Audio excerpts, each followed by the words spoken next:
And we continue to follow that breaking news out of North Olmsted, where firefighters came across fireworks while battling a house fire there in the city. Firefighters from North Olmsted and several other neighboring departments were called into that home on Tennyson Lane just before 3 o'clock this morning. All right, let's get out to Mike Holden, who's been on that scene all morning with the very latest. Mike, you're pretty close, and you just got some new information from the chief.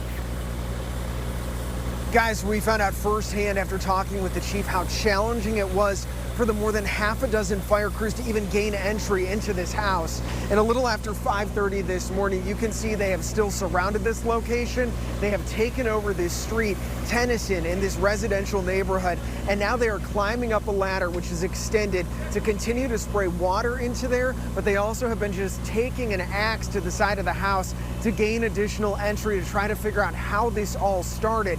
And we heard moments ago that they in fact believe that this is potentially some sort of electrical issue. When we say this was alarming for neighbors, people in this community, we got to show the video and we have the sound. Let's roll it.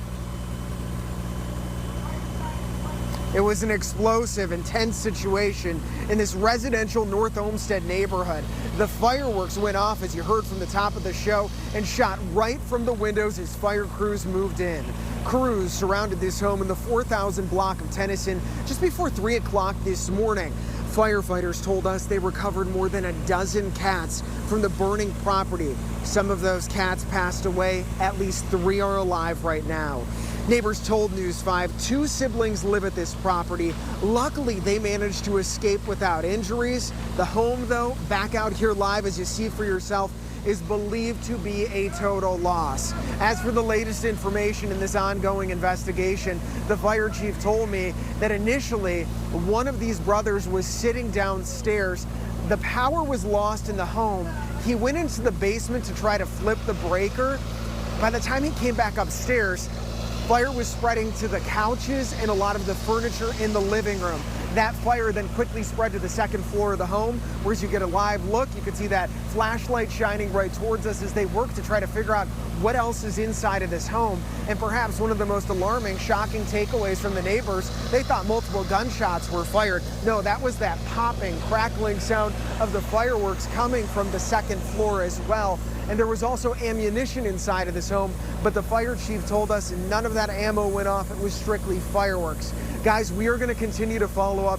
This home is a total loss. Luckily, though, the flames did not spread to the 2 neighboring properties. But as for what happens next, assessing this situation and really burying through and digging through all of the rubble and debris that blocked the front entry and made this such a difficult fight. And as we see, I'm listening in, he's saying, pause with me for one moment, Dave. You can go back in and just zoom in for a second. I was trying to hear him say, I'm going back up here, but now I'm coming down. So now he's going down that ladder as crews are just assessing the situation from ground level. They are not spraying any additional water on this property at this point. But guys, we will continue to follow up with fire crews and investigators. And as soon as I get any new information, I'll break back in. Reporting live this morning in North Olmsted along Tennyson, Mike Holden, News 5. Yeah, Mike, I can only imagine how scary that was for the homeowner.